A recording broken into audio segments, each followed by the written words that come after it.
staring at him, and he says, "No, that was all part of the plan."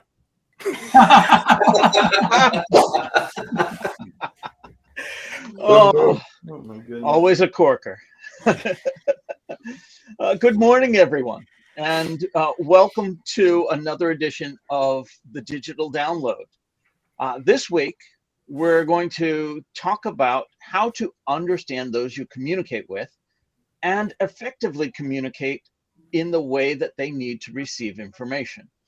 We strive to make the digital download an interactive experience, so audience participation is highly encouraged.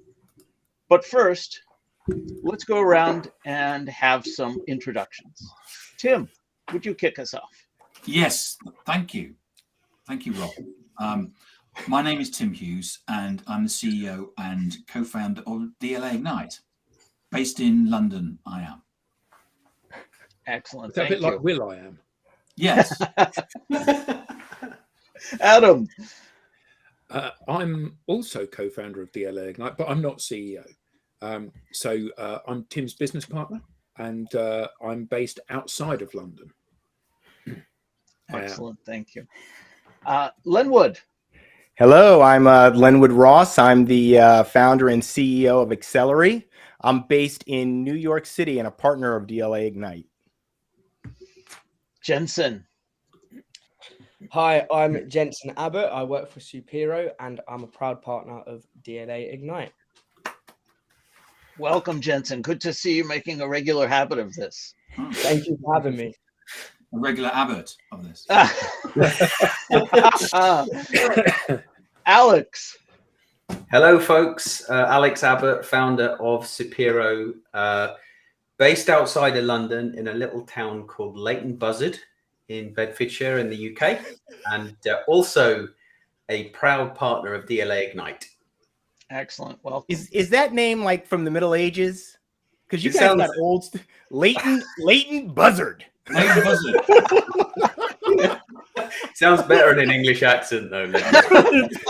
There was actually a punk group back in the early 80s called the Leighton Buzzards, Lenwood. Wow. That sounds about right. Tracy. Hello, everyone. Tracy Borison, founder and CEO of TLB Coaching and Events. A very proud Canadian partner of DLA Ignite. Welcome. And myself, I'm Rob Durant, founder of Flywheel Results. We're based just outside of Boston and also a proud DLA Ignite partner. This week on the Digital Download, we have a very special guest. We are going to be speaking with Sarah. I always pause, and it's as straightforward as can get. Sarah Filipiak. She is going to help us explore this topic. She is an accomplished sales enablement leader, equipping and empowering global sales teams. Sarah works with sales professionals to help them deliver compelling revenue strategies. But rather than me telling you all about Sarah, let's bring her on so that she can tell us all about Sarah. Good morning, Sarah. Welcome. Hey, thanks, guys, for having me. Welcome, Sarah. Did you pronounce your name right? I was going to say it, Rob. Gold star. No one ever does that. Well, there was a cheat. If you go to your LinkedIn page, you've done the courtesy of pronouncing it for us. I do try and demystify the process if I can. Yes. There you go. But Sarah, would you give us a little background about yourself, please? Of course. Absolutely. Hi, I'm Sarah Filipiak. I am the founder and the chief enablement officer of Flipped Modern Enablement. Can't say it now. You would think that the hardest part is the last name, guys, but Flipped Modern Enablement. And yes, it's a pun on my last name because Filipiak, my husband's last name, is so dang hard. I have been serving go-to-market teams, having been a founder of my own startups, having scaled the likes and built the enablement strategy for the likes of Wayfair, Airbnb, Recurly Coupa, and most recently Bamboo Rose. My passion is really unlocking the potential in each of the individual roles that I'm able to help. So Thank you guys so much for having me. It's been a real joy to connect with you in real life, Rob, and can't wait to meet the rest of the crew. Awesome. Well, thanks for being here. So, Sarah, this week we're going to talk about communication. And when you and I first connected, we had an instant bond. We had so many of the same beliefs around communication. In fact, I have a story that's probably not appropriate for these airwaves that we really had a good laugh at. But It's Friday. I'll just say this, 2 words. That's Big so Sean. cryptic. You can't leave us hanging like that. I have a feeling there is an edition about to be dropped. So, Big Sean. If you know the rapper, you know his most famous song, you'll understand why the rest of the story is not appropriate for public airways. Okay. So, Sarah, tell us a little bit about your philosophy around communication, if you would. Absolutely. Share some insights there. sure. So, a lot of that starts with kind of my backstory. So, believe it or not, guys, if we were having this conversation about 20 some years ago, never would have happened. Not only painfully shy, but also, unbeknownst to me at the time, I had a neurodivergency that really inhibited the way I was able to understand just basic social cues. For a long time in my upbringing, I always knew I was just a little bit different, right? But I never really understood why. Why were people a foreign language to me?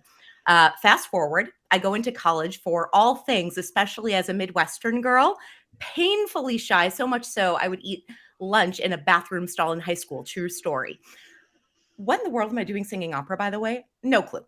Apparently, I used to think that I could sing like this with a sheet of paper in front of my face, but I guess that's not how you can really do it. So, ended up falling in love with something called pedagogy.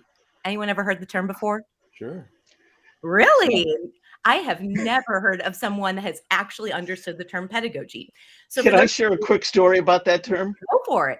So I was teaching geometry in high school.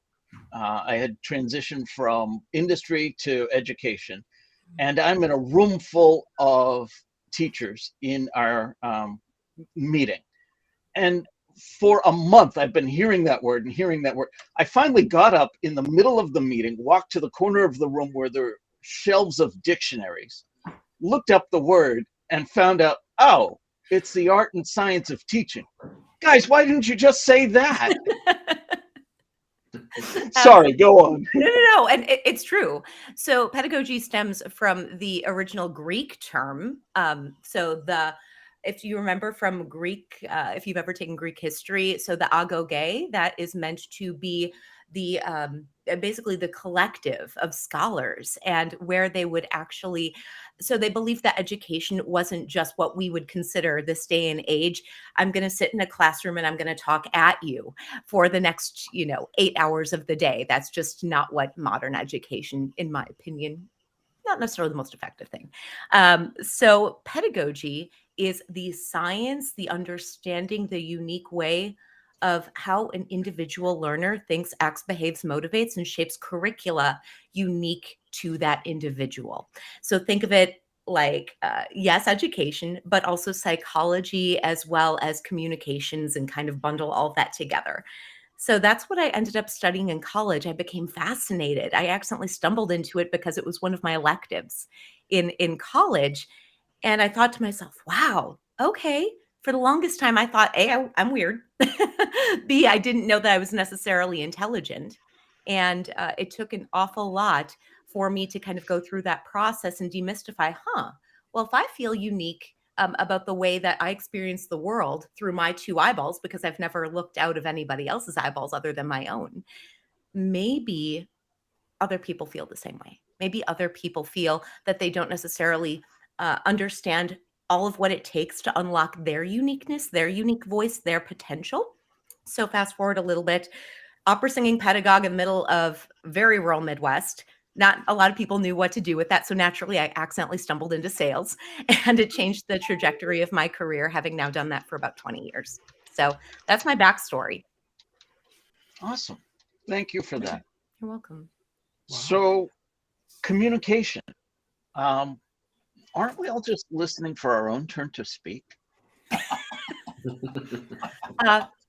Yes. We're not talking about just on this show, Rob. I've said more than once, we just throw elbows. Don't wait. Yeah, and that's just it. Kind of back to that analogy, think about when's the last time that you looked out of Lenwood's eyeballs or Tracy's or anyone other than yourself, right? We are preconditioned. It is biology. We've only ever looked out of our own lens, and that is what shapes your reality. Our job as professional human communicators and influencers is to really understand, what does the world look like outside of my own lens, right? That's what I think is so critically important in what we do professionally. And I think that that's what enablement, or at least my definition of enablement, I know it's still an emerging field and there's an awful lot of definitions out there. But what I believe holistic enablement is it's the meeting of the minds. Finding a way to speak a common language and be able to accelerate time to value through the various lenses and the various stakeholders within a given process. And how are we going to be able to exploit that for a win-win solution all the way around? That might have been a bit of an altruistic answer, but it's true. So I love that kind of stuff. well, hey, look, you've got one life, and if you're not on fire by what you do every single day, you might be doing it wrong. That's all I'm going to say. Yeah. So how can we be doing it better? How could we be doing it better? I think that's just it. Step one is acknowledgement, right? The first step to any recovery program is, how do we zoom out? So once you first acknowledge the problem that, okay, well, maybe I am stuck just waiting for, when do I get my turn to open my mouth, right? And let's face it, the reason we're all so quick to want to open our mouth first is because that's what we're familiar with. It's our comfort zone, right? We haven't done anything other than just wait for our turn to speak. So the way that we relate to the world is through communicating our truth. So the very first step is take a step back and start to put yourself in the shoes of the person that you're trying to communicate with. So there's a little bit more, obviously, to pedagogy than just that as a primer. But it's also, how do you start to identify the various people clues? What do you see on the surface that gives you a little bit of an instinctive feeling for who that person might be internally? What do they not necessarily show you on the surface? How can you uncover their core motivators so that you can truly meet that person where they're at? That's how you communicate with someone. But first starts by being able to observe those people clues and get a kind of a sense on where their core motivations really lie. And then how do you build kind of an ecosystem, a world around that person, so that you can truly unlock what it is that they're looking to accomplish. So you're experienced and an expert at this. I'm a novice. So I'm having a conversation with you for the first time. What are the things that I should be looking out for that give me a pointer as to how I can best engage you? Because I tend to think that we're all of us quite knowledgeable about our specialist subjects. And clearly, I don't need to listen to your problem before I can diagnose what the solution is, because I know what the solution is, because I'm an expert at this and it's a solution for everybody. Absolutely. So it's very difficult to divorce yourself from that. I'm waiting, as you said, for the opportunity to shoehorn in my point of view. So what should I be looking at in you or anyone? Awesome question. So a couple of different ways I could approach this answer. So one is, have you heard of a system called DISC? It's a very simple based system developed by Carl Jung. And the theory is to identify the 4 primary drivers of human behavior. That's one of the things that I think is a really easy system for anyone to be able to latch onto. It gives you a high level diagnosis of who this person might be just based on what you observe on the surface. And it's through understanding some of their communication habits that you can start to understand, okay, well, why is this person communicating the way that they are? And that starts to give you kind of a peek behind the curtain so that you can uncover and tap into those motivations. So DISC, for those of you that aren't familiar, D stands for dominance, direct. These are going to be very take charge, no nonsense individuals. And they typically, respond to any given statement with 2 to 3 word answers. Clearly, I don't always lead with D, energy. I stands for intrapersonal. These are more gregarious personality types. They're going to have an awful lot of color and a lot of creativity in the way that they communicate. I do have a tendency when I teach to lead with I, energy. S is stability, stabilization. These I like to describe as mellow yellow. These are the people that really just want universal harmony. They want to take the chaos out of any given circumstance and just have order. So these are people that aren't necessarily going to speak first or the loudest. Incredibly empathetic. These are peacekeepers by nature. And then C stands for cautious, contemplative, a bit more of your engineering type of temperament. They're going to take everything in very cerebrally based, and they're going to crunch any type of situation, slice and dice the data internally, and they're going to share an answer only after they've taken a plethora of time to be able to come up with the exact right answer. So when you think about those 4 drivers, and I'm not saying that anyone here is all D, all I, all S, all C. That's just not how it works. But the way we communicate, we do have a tendency to bring some of those clues to the surface. I think that all D, all I, all S, all C, that's a caricature. So if you've seen the movie Legally Blonde, Elle Woods, she's all I. If you have seen, oh goodness, there's so many different pop culture examples, but you get the point. No one of us is a caricature. We're a 3-dimensional human being. So what I try and do is I try and demystify that process and give people a universal understanding of where are different people coming from. When you start to understand those behavioral clues, you can start to ask yourself, well, why would someone choose to communicate that way? Why are they elevating this tendency over a different one in their temperament?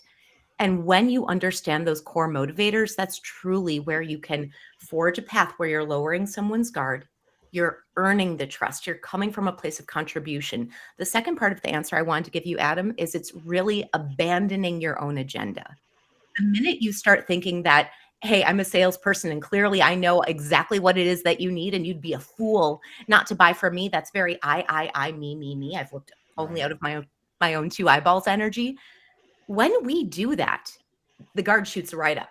It is instinctive. We feel that as the recipient of that message. That's why cold calling, the way that it's typically done, is a spray and pray approach. It's just entirely ineffective. You need to be able to put yourself in the lens of the person that you're trying to communicate with and think through, wow, well, if I were them and I were receiving an email where essentially you're telling me I'd be nuts, absolutely foolish, or my career wouldn't be made unless I buy something that you're selling me. That comes from a very external sense of motivation, and it's felt by the customer. It immediately discredits any type of true thought leadership, any true sincerity that someone might have in consulting to my best interest. So that would be the other point that I would make is it really comes down to, and not only do we fundamentally have to understand the person that we're communicating with, secondarily, and probably even more importantly, you have to understand yourself. What are you leading with? What does your conscious text, what does your subtext, your subconscious text, the way you communicate information, what is that saying about you? When you put all of that together, that's the magic. That's the alchemy. It's when you can abandon your agenda, have a true meeting of the minds, tap into somebody else in the way that they think, behave, act, and motivate, and say, wow, if I were them, if I'm a CEO and I'm carrying a great deal of burden and we're in an inflationary market and there's no way for me to truly be able to control all of these extraneous factors, if I think now through their lens from a place of empathy rather than a sense of selfishness, I'm like, holy cow, this person's carrying an awful lot. They are chiefly responsible for the well-being of all of these various dynamics that they can't control. There might be a reason why they're, very quick and the guard shoots right up, and maybe they're carrying a multitude of factors that are truly impacting not just the well-being of their company, their internal stakeholders, all of their external stakeholders that invest in their company. But my goodness, if I'm that person, maybe I'm not sleeping well at night. Maybe I'm also thinking that my job is hanging by a thread. Maybe my spouse and my children feel that about me. It's then and only then when you can zoom out abandon your lens for a minute and really think through, what is this person really experiencing?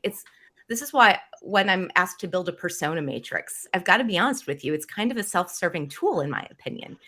It's a couple bullet points of, oh, this is what I need to know if I'm going to be a CEO, or if I'm going to sell to a CFO, or how do I need to speak the language of a CTO? Well, all that's fine and good, but you're a caricature again. You're no longer a person.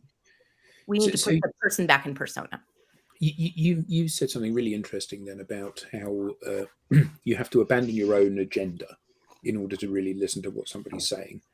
But my experience of salespeople is that they have a very binary existence. You've got a call or an interaction with somebody which you have to try to convert or move to the next stage. Mm-hmm. You've got a manager that's driving you hard, that you're having to explain yourself. So why was this call unsuccessful? Why didn't you achieve this? Why are you not going to make your number? Particularly because lots of salespeople are struggling under the weight of the leads that they are used to getting are now of low quality. Mm-hmm. The outreach tools at their disposal that they have experience of, cold calling, cold emailing, going to events and kind of trying to cozy up to somebody and shake their hand, all of those things are less effective or completely ineffective these days. So how does the salesperson abandon their agenda when their agenda is so front and center of their life and the problems that they're facing today? My goodness, that is such a big question to unpack there. All right, so you ready for it? Number one, and again, this is Sarah on her soapbox, so I apologize in advance, but in my opinion, we've got it backwards. There's a reason why I think that modern sales in so many capacities is broken. And if you look at what the average tenure is of a SaaS seller, would it shock anyone to know that the average is about 9 months? That the average person that is coming into an organization that is chiefly responsible for driving quota and being able to propel the revenue engine, we're churning people. Guys, that is a fundamental issue. What in the world are you doing if you're building a go-to-market revenue engine? If the people that you're relying on to build said revenue engine, you're just kind of bringing them in, you're churning through them as quickly as you possibly can, and then you're burning them right out. We're treating people like commodities. And to your point, Adam, it's just that. We're coming from a place of such selfish intent and such, oh my goodness, I have to hit this number. If I don't hit this number, I'm not going to be able to have the income necessary to provide for my family. We have this suffocating culture where we've empowered the wrong behaviors. And more often than not, companies are incentivizing the wrong behaviors. Right. I can't wave a magic wand and fix that overnight. What I can do is I can coach to the right systematic infrastructure and the right ethics and slowly build adoption throughout an organization amongst the sellers, amongst the sales leaders, and slowly prove my concept that the tide does have to turn. But again, I'm a voice of one in a really big sea, billions and billions and billions of dollars right now in this industry. And candidly, I'm saying that more often than not, we're doing it backwards. So the way that I believe enablement really needs to be set up is it's kind of back when I opened my first couple startups. The very first thing I would do, guys, long before I ever opened the doors to a company, I had a business plan. I'm sorry, no bank is going to invest in me, this really quirky kid from the Midwest at what, early 20s? They're not going to invest in me unless I have a solid business plan. I've done my market research. I understand my competitive differentiators. I understand exactly who my target customer is, how they think, act, behave, and motivate, and what is it going to take for me to build that relationship over time. And then what's my growth strategy? No investment banker was going to invest in me unless I had a pro forma analysis of how was I going to take this concept and then build over time to meet and exceed that financial projection. So what I'm saying is we have to start with the growth strategy in mind. And more often than not, companies were prioritizing a really cool, snazzy gizmo or a gadget. We're so focused on the product that we forget about why the product is relevant in the first place. I'm sorry. I know that we've only been friends for 20 minutes, but candidly, that's been my theory, is we have so many product pushers you have to buy this. This is like the coolest thing you're ever going to see. Great. You're beating me down though as your customer. The more you approach me and say, this is the coolest thing, this is going to make your career, I'm tuning out.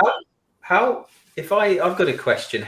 So I think everyone on this call, on the panel anyway, at least, agrees with you. You are talking the same language that we all talk. But how do you convince a CEO? How do you convince the CSO or the CRO or the CMO that their entire kind of mental model is based on a sales funnel and approach that is broken? Well, probably not the best way to do it, candidly. But in case you can't tell, I've got a little bit of a big mouth and a few opinions. I did start this episode by sharing with you I am neurodivergent. So that is actually something that I didn't understand until fairly recently. I have a tendency to just say exactly what I think. So I try and do that, obviously, with tact and with empathy. So I think the way to go about a transformative change, and that's really where we need to start having the conversation, right? Is we need to say, look, what we've been doing before, is this working? As an enablement leader, my job is to take a look at not just the quantifiable data. Everyone's, still fixated on, in order to prove success, it has to be quantified. We have to take a look at the qualitative data as well. Some of the soft metrics, the net promoter score. Are people truly happy? Do they feel comfortable? Do they feel seen, heard, valued, empowered to do their job? Do they feel well equipped? Well, then you look at the quantifiable data and you say, nope, we've got a churn machine. And it's right there. When we can start to actually prove, the qualitative and the quantifiable data, and it works together, and we start to realize that a lot of these things, these systemic issues, this hypothesis I have in my head, all of it makes sense. We don't have people that are loyal to this company. They're not building their careers with us. We are constantly trying to throw spaghetti at the walls and hope to see what sticks. We don't have any type of plug and play systematic way of plugging a new seller into an organization and saying, here, this is exactly what you need to do to demystify the process and to get you into momentum and achieve your revenue target as quickly as possible.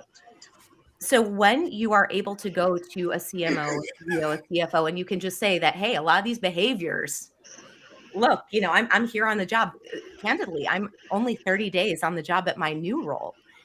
And my job is essentially to act as a really good internal auditor for the first 30, 60, 90 days and evaluate what's working, what's not working. I can't be effective in my role unless I know the good, the bad, the ugly.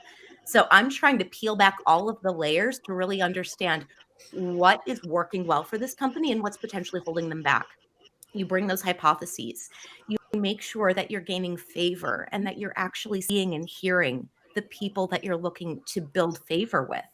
I'm not the kind of person that it's not lip service with me. When I take the time to really want to hear what's going on through the eyes of one of our individual contributors, an SDR, a sales director, an account manager, if I want to know what's going on in professional services, if I want to hear exactly what a day in the life is like for one of our VPs that's responsible for a territory, I'm going to take the time to really get to know them. I'm going to ask them all the questions. I want to make sure that they're fully seen, heard, valued. You bring the qualifiable and the quantifiable data together. You share the hypothesis and you make the recommendation necessary that if I'm right, and again, fire me if I'm not, but if I'm right, and we've got these behaviors and we're seeing that the average seller, it's taking them 9 to 12 months just to get into ramp, but then we're hemorrhaging that seller after 9 months anyways. We are only ever underperforming as an organization. We never truly hit potential. We never hit a stride. And in fact, every single time you break and break and break, you're only weakening your foundation. So my hypothesis is if I can accelerate time to value and ramp the right talent, maybe it's also that we didn't have the right talent in the first place. I mean, that's worth taking a look at. When's the last time we took a look at our ideal candidate profile to make sure, are we bringing in the right people with the right behaviors? They're going to feel confident to run through that metaphorical brick wall every single day and accelerate on their revenue targets. That has to be looked at. So I put together all of these hypotheses. and I say, this is what the data and the NPS and what the field tells me. Based on this, if I'm right, we should be able to find a better quality, better quality of candidate. Sorry, I can't talk today. First thing in the morning. We have to make sure we've got the right people in the seats in the first place. Are they bought in? Are they mission driven? Are they purposeful? The whole will skill quadrant. And again, that's qualifiable. A lot of people don't take the time to think about the importance of quality and not just quantity, right? So are we have the right people? What's it going to take to get them into excellence as quickly as possible and unlock their potential? And then are all of the departments within a given process, are we all speaking one universal language, or are we getting in our own way? Are we creating silos where they don't need to be silos? Are we creating friction for the sake of friction? Or are we creating holistic enablement across the organization where every single person within said organization knows we're all speaking one universal language and we know how to play within one another, so it no longer becomes a really jarring. Have you ever listened to an orchestra being tuned? I'm a former opera singer, so I've listened to millions. Adam, have you ever heard an orchestra being tuned? A few. Chaos, right? To hear all of these people just going. There's nothing like a C, is there? It's a sea of chaos. But if we can teach people how to tune the orchestra on the same note, all at the same time, and truly unlock that alchemy across the board, game changer, in my opinion. So I feel like I just talked way too much, guys, and I apologize. Sarah, No. Sarah, thank you so much. That's Awesome. excellent. No, Loved it. We're here to learn, and we're learning, and so the audience. So, Tracy, you've got a question, haven't you? I do have a question, because this is the digital download. So we do a lot of digital talking. And when we're talking about like digital communication, I don't know if everybody saw my post yesterday, but there's some bad stuff out there. So I'm wondering, Sarah, if there's any specific tips that you have from, I mean, like, I feel like it's the same basic rules for digital communication than in-person communication, but where are some of the roadblocks, especially for sales, that you see people run up against when it comes to digital communication versus what people might call normal communication? You've got such an awesome question, Tracy. And I've got to be honest with you that, again, so many different veins in which I could take this answer. In my opinion, we are and I hate to say this on a podcast called The Digital Download, so please forgive me in advance. But I also feel that technology is starting to undo a little bit of the fabric that is vital within interpersonal human communication. We're kind of breaking ourselves. The more reliant we're becoming on efficiency and technology, we're starting to starve the human element out. Do you know how many people are starting to put all over LinkedIn that, oh my goodness, Chat GPT, they're coming for my job? Well, no, sorry. If that's really true, well then, wow, we really didn't hold a lot of value in the first place, did we? So it's those people that are saying that we might be losing our jobs to robots that might not have had the skill in the first place to be in this profession. And I'm sorry, that's a very big statement again for me to make. So I apologize in advance. Well, I guess retroactively, that's not in advance anymore. What I would say though, is we really have to become mindful. There's that word. Like, do mindful and technology go together? I think they absolutely have to in this day and age, because the more we're becoming a culture of, speed to market and how fast can I click one button to be able to automate anything that I need, the more humanity needs to go into that, in my opinion. Otherwise, we are going to continue to commoditize ourselves. Sales is already highly transactional. It is already hyper commoditized, right? We need the sellers that are most effective are the ones that remain consultative, right?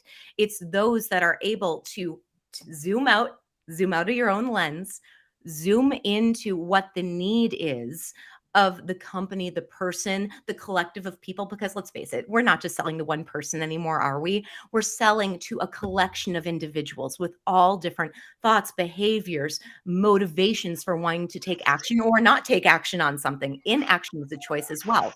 We need to start thinking through the lens of who are all of these people, what do they care about, and how do we make sure that when we do communicate, even if it's a digital means, how do we still remain in touch with who that person is?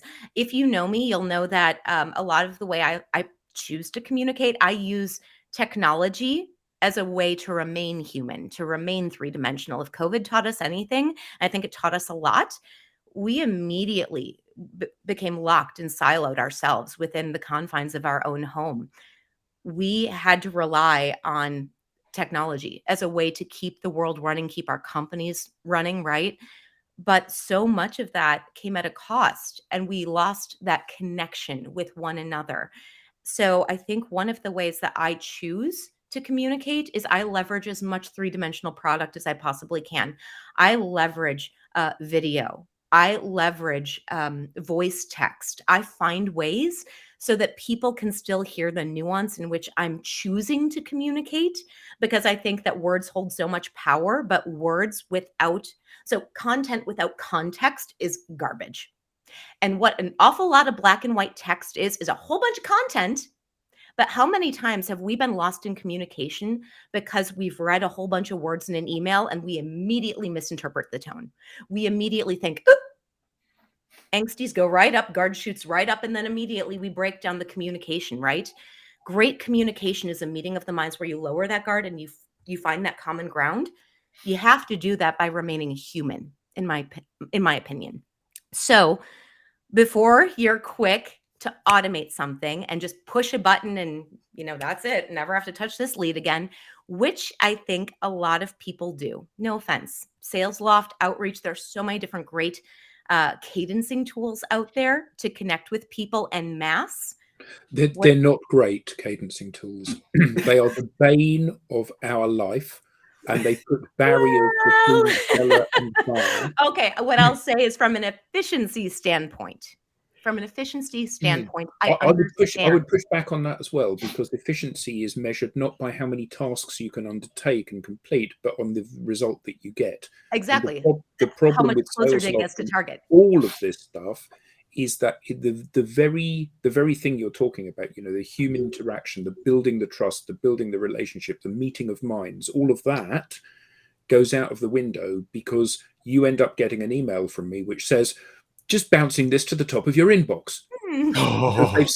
Because they've said, here's a template, you can change this to suit your own needs, and people don't. They just use the template as it stands. Yeah. So what it does is it says, rather than me trying to form a relationship with Sarah, rather than me listening to what you're saying, rather than me trying to engage you in a dialogue, it absolutely tells you that I have added you to my process. Mm-hmm.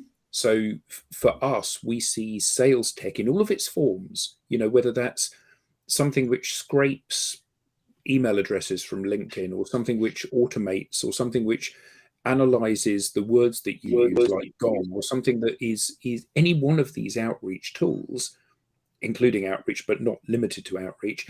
Every single one of them puts a barrier between people. And that's what means that often organizations are not able to get anywhere near the relationship that they need to close a sale, because they've sought the shortcut. They've looked for the shortest route between 2 points, assuming that that's the correct answer. And in this instance, it isn't. Yeah, Adam, you're talking about effectiveness. It's not, these tools are not effective in helping us to achieve the outcome that we want. But Sarah, you talked about something earlier that I thought was just, the whole thing. It's been amazing. I have to talk to you later, but it's been fantastic. I mean, you're saying a lot of things that we say here all the time. I think fundamentally what's happening is that the technology is making the human stuff much, much more important. But that's not really what I want to talk about. You talked about having empathy for the people that you're communicating with. And you talked about the CEO, Rob. I'm not sure how to pronounce his last name, but he's asked this question. CEOs and CFOs need to articulate the story. I guess it's not a question, but a statement. They need to articulate the story to shareholders and prospective shareholders. They need to understand these layers. And as you were talking about it, it made me think about the move, at least in the startup community for a while, was to keep startups private longer, because the pressure on CEOs and CFOs to deliver the numbers in the public market is just unbelievable. It's crazy. And so there's that move and maybe, for CEOs that really want to transform their organizations and take the time to do what is necessary, they have to have a bigger conversation, a conversation with the board about what's necessary. And maybe what we need to do is bring this company private so we're not so beholden to the street, get these systems right, get this going in the right direction, and then go back out there. And anyway, so I guess it's not really a question, but a statement. You have no idea how much you are preaching to my guts right now. Yeah. So I've got to tell you. And yeah, when you were talking about it, it immediately in my head, it connected some dots, right? About, new business models. They did this with the new business models, like the platform business models, like they weren't going public because of the complexities of having to spend a bunch of money and, before the revenue was going to come in. Anyway, you just got me thinking about, that piece of the puzzle. And yeah, so thank you. You're welcome. I've got to tell you, so thank you for touching on that, Lenwood, because honestly, personal overshare, I'm someone that I obviously lead with, like, you're going to hear all the things I think in my head. But the biggest reason I chose to work for the company I currently work for, Bamboo Rose, was just what you touched on, Lenwood. I had the privilege, and this was the first time in my professional career, and I've worked for some pretty cool sounding companies, right? I've worked for Fortune 500 companies. I have built and scaled startups. I have built and scaled my own. This was the first time in my career, other than having worked for myself, in which I truly felt lockstep with the leadership team. I met with my boss, who is the Chief Revenue Officer, Mike Maddie. Shout out to you. When I first met him, the very first thing I asked him, because I believe, again, any good relationship is a true meeting of the minds. It's not just about his agenda. It's not just about my agenda, but how can we break bread together? So one of the questions, because I'm done, I'm nearly 40, guys, like I'm 38, going on 39 in a few months. And one of the questions I've finally grown into myself and realized I have the right to ask is, what do I need to know before I get myself into a bad position? Because I've worked for some really unfortunately poor cultural dumpster fires. And when I interviewed Mike, as much as Mike was interviewing me, I asked him the philosophical question. So this was my question. You ready? I said, Mike, imagine you've only got enough power in your organization to power one of these three engines. We're going to call those engines good, fast, and cheap. Give me what gets the bulk of your power. Where are you fueling your engine? Without moment's hesitation, he said good. Well, again, it's an interview, so I obviously have to QC that answer and take it with a grain of salt because they're trying to attract talent, right? So I now took this several layers deeper, just like we do in sales, guys. I'm a seller. Like, I'm a proud seller. There's no reason why sales has to be a dirty word. We can change the culture so it is coming from a place of true empathy and contribution, in my opinion. So I took my sales process, which is just the continuing evolution of the interview process, and I met with the CEO, Matt Stevens. Again, big shout out to Matt, because honestly, these two gentlemen really sold me. Matt, I asked him the exact same question. Most disarming, most accessible CEO I've ever met. And he said, good without a moment's hesitation. So that, again, grain of salt. I started to QC that by asking for, I ended up connecting with several of their previous direct reports on LinkedIn. And I did interviewing behind the scenes, even though they weren't Use interviewing that social media. Well done. Digital download. You got to use it to your advantage. We're building relationships here. We are building community, right? And I went and I started to ask questions to several of their direct reports over the course of their career. These two gentlemen not only have worked together for over 10 plus years, they have such a loyal followership from their sales leaders, from their individual contributors, that so many of them have now come aboard this resurrection that we're building at Bamboo Rose 2.0. Who we've been, they are committed to quality.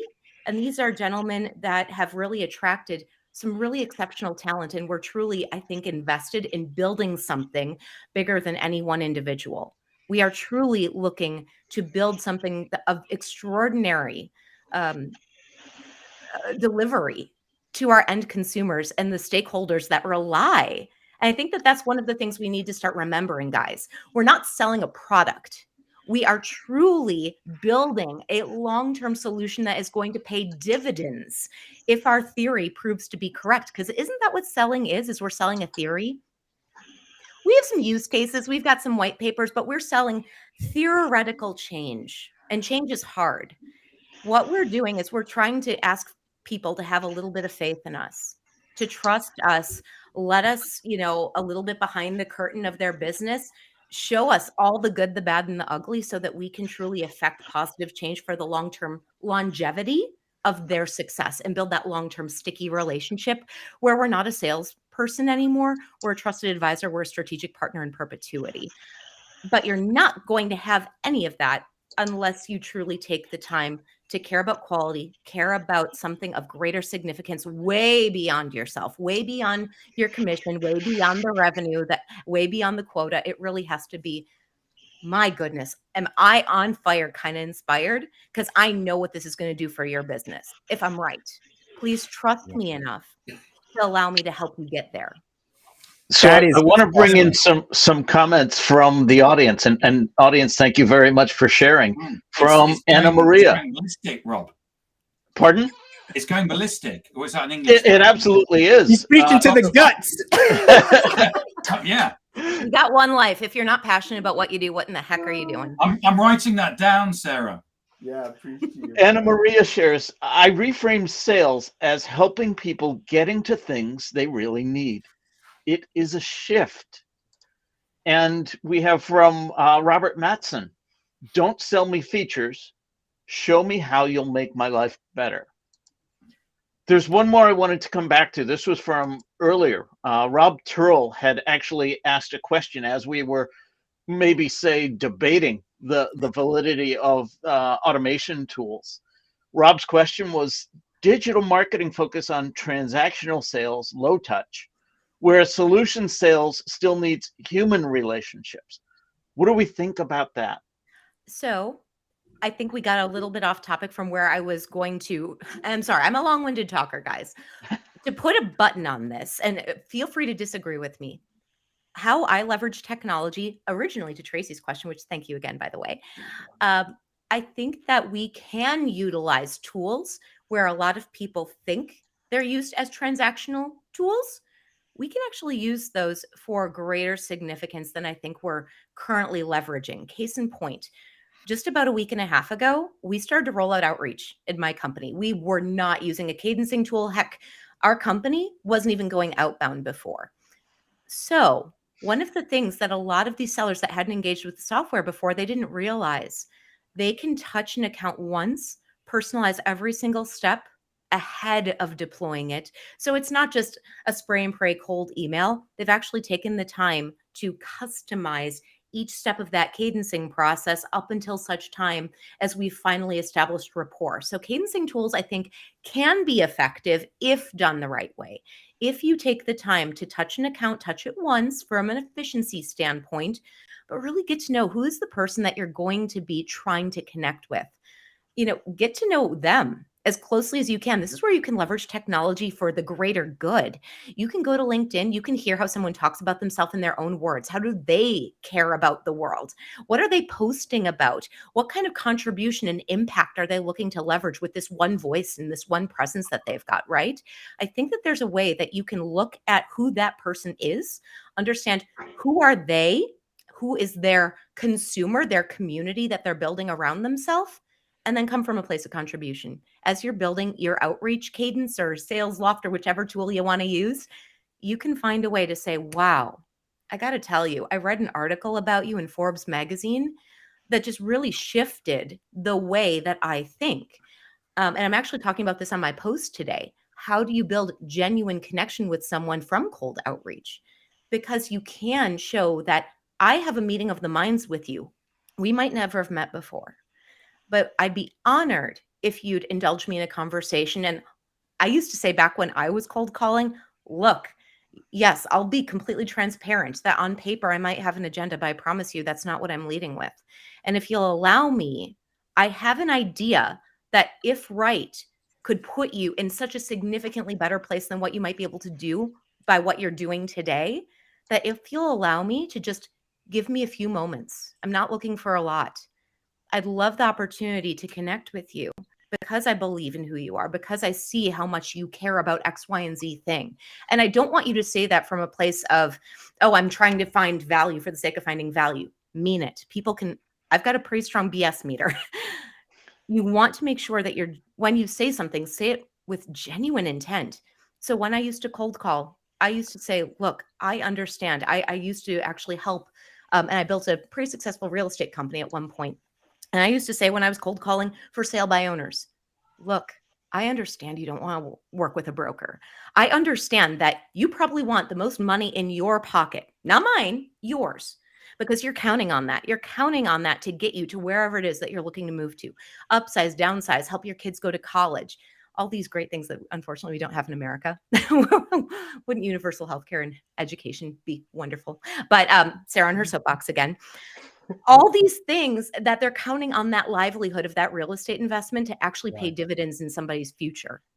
So when I used to cold call, I would say, look, I understand that you really don't want me to get a penny off of the proceeds of your sale because that's your life and you're counting on that. What if I could tell you that the average for sale by owner, they end up underselling their house by about 26%? Almost to the point where they're giving their house away and you're being grossly taken advantage of.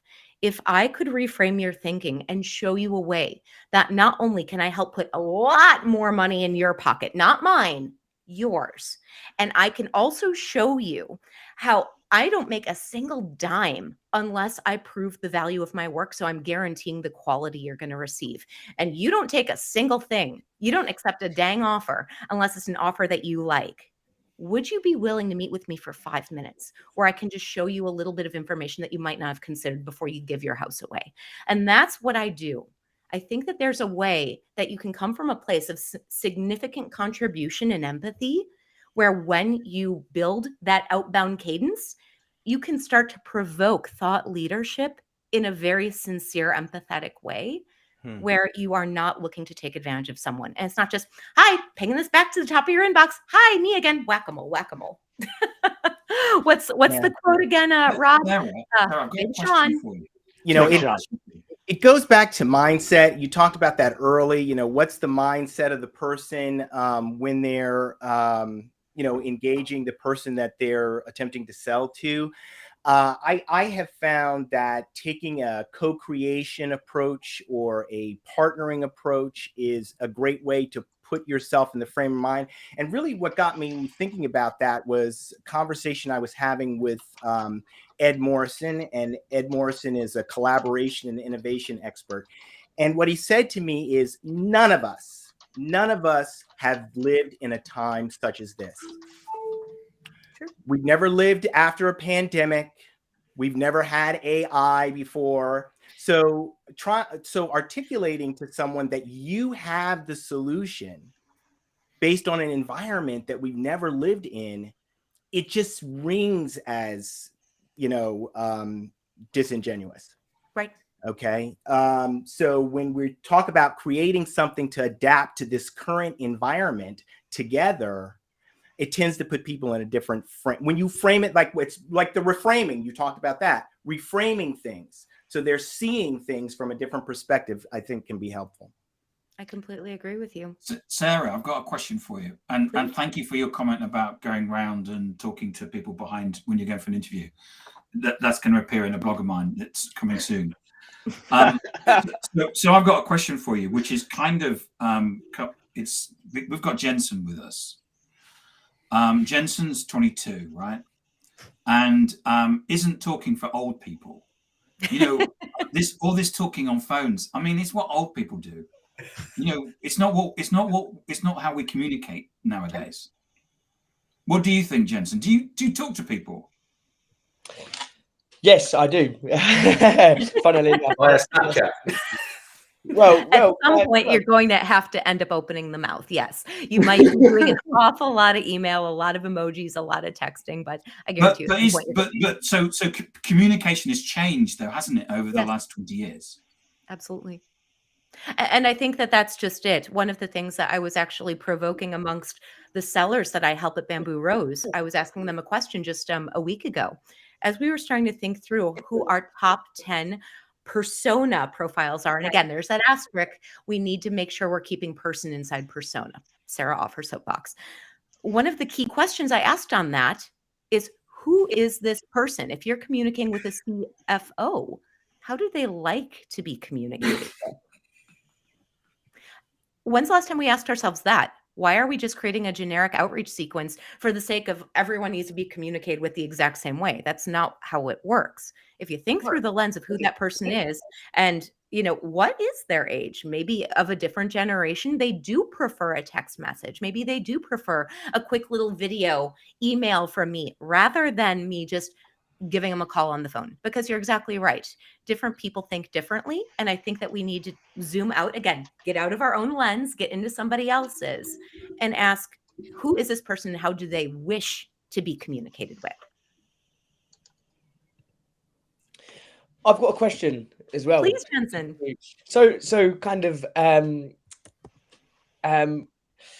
just thinking how to word it. So what would be your top tip for kind of myself and the audience, kind of to help the recipient understand myself better? So me as a person, if I have a point, I tend to want to kind of blast that point out as quickly as I can, thinking that the recipient is going to understand when 9 times out of 10 they don't, right? Because I'm so focused on trying to get my point across, I'm not actually thinking of the correct words to use, or not just that. In my own head, I understand it, but in someone else's head, it may be a new topic, so they have no idea. So, what would be that top tip that you would give to help the recipient understand what I'm saying? I think that that's an awesome question, and I think that we started to touch on that. I think Rob, you were the one that said, "Aren't we so quick to?" We're just waiting to hear ourselves talk again. I, me. The world revolves around me, right? Well, of course you think the world revolves around you. It's all you've ever experienced. So my answer, and I think we started to talk on this earlier in the episode, so full circle, I guess. Stop. You got to stop. You got to stop. When in doubt, stop. Are you really making space for the person you're looking to build a relationship with, or are you just looking to hear yourself talk? But I have a quota to meet. I can't stop. But we can. Guys, this is one of the things that if I could switch the thinking, everything is choice. Everything is choice. The choice to open our mouth is a choice. The choice not to open our mouth is a choice. The choice to take action on something is a choice. The choice not to take action is an active choice. If we stop ourselves and we go back to what yoga teaches us, that's one of my passion projects. So sometimes I like to reference yoga. If you think back to what yoga really is, it's not a flexible or a fitness practice. It's really a mindfulness technique. It's, am I present in this moment? in this moment, what do I choose to do? So before you want to, put it all out there, and yes, I absolutely understand that there's a time and place for that. Heck, I do it. I now create, little topics on my LinkedIn, because what I want to do in this one life that I've got is I want to give back to something I love. Sales changed my life because for a long time, I was a much younger version of myself, painfully shy, thinking I had nothing of value to contribute in this one life that I've got. And sales changed my life in a way where I knew I could find a way to help someone feel radiant about who they were. We can choose that. We can choose to say, wait a minute, before I open my mouth and I spray and pray all over the place, or I talk at people, what does this person truly need to feel radiant about who they are first, long before I open my mouth? It's then and only then that when you choose how you choose to communicate, again, come from a place of extreme clarity and intentionality, choose how you want to put that message out there. Wow. Can I say one quick thing? One quick thing, because when you said that, I was just thinking, like, what if stopping and listening was actually the fastest way to meet your quota? It is. It was a loaded statement. Fantastic episode again this week. The hour flew by. Thank you so much, Sarah. Thank you to Sarah. Our audience. Of course, thank you to the panelists. This has been the Digital Download, the longest running weekly business talk show on LinkedIn Live. And until next week, have a good day, everybody. Thank you, Sarah. Bye, everyone. Y'all. Have a great day.